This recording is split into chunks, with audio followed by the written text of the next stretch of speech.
sistem kolonial. Berteriaklah, kita harus melawan. Proses terjadinya revolusi di Indonesia.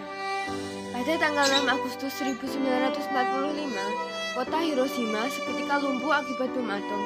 Sebanyak 90.000 hingga 146.000 orang tewas saat kejadian itu.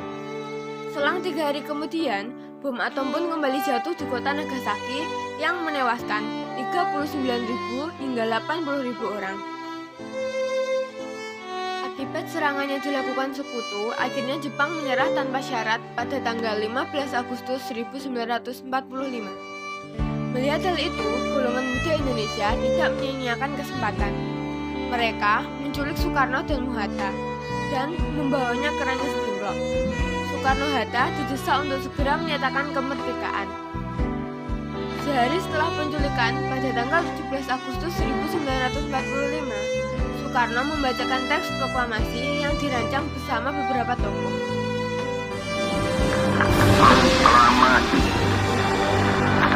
kami bangsa Indonesia dengan ini menyatakan kemerdekaan Indonesia. Setelah selesai dibacakan, dikibarkan bendera merah putih yang telah dijahit oleh Fatmawati, yang membuat rakyat bersorak gembira. Namun, hal itu tak berselang lama. Sekutu termasuk Belanda membentuk militer di Indonesia bernama AFNAI. Tentara AFNAI mendarat di berbagai wilayah strategis Indonesia seperti Surabaya dan Jakarta pada bulan September, Oktober, dan November tahun 1945. Mengetahui adanya ancaman tersebut, rakyat Indonesia tidak tinggal diam. Mereka di berbagai daerah mulai bergerak dan terjadilah perlawanan. Perjuangan revolusi Indonesia terbagi menjadi 2 karakteristik.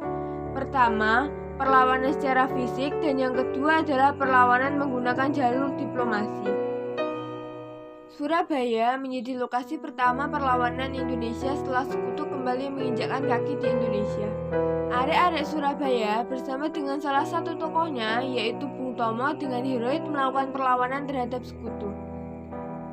Bung Tomo dikenal dengan orasinya yang sangat bergelora sehingga dapat membangkitkan semangat para pejuang. Pertempuran Surabaya mencapai puncaknya pada 10 November 1945.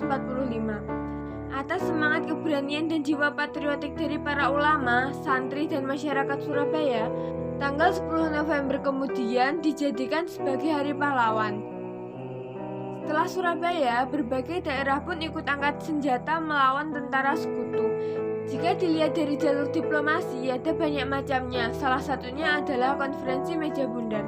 Belanda baru mengakui kedaulatan Indonesia setelah dilaksanakannya KMB pada tanggal 2 November 1949. Terjadi perundingan Linggarjati, namun Belanda berkhianat. Lalu pada tanggal 21 Juli 1947, agresi militer Belanda pertama menyerang wilayah Indonesia. Kemudian, pada tanggal 7 Januari 1948, terjadi perundingan Renville, namun Belanda berkhianat lagi. Pada tanggal 19 Desember 1948, agresi militer Belanda kedua memperluas daerah serangannya.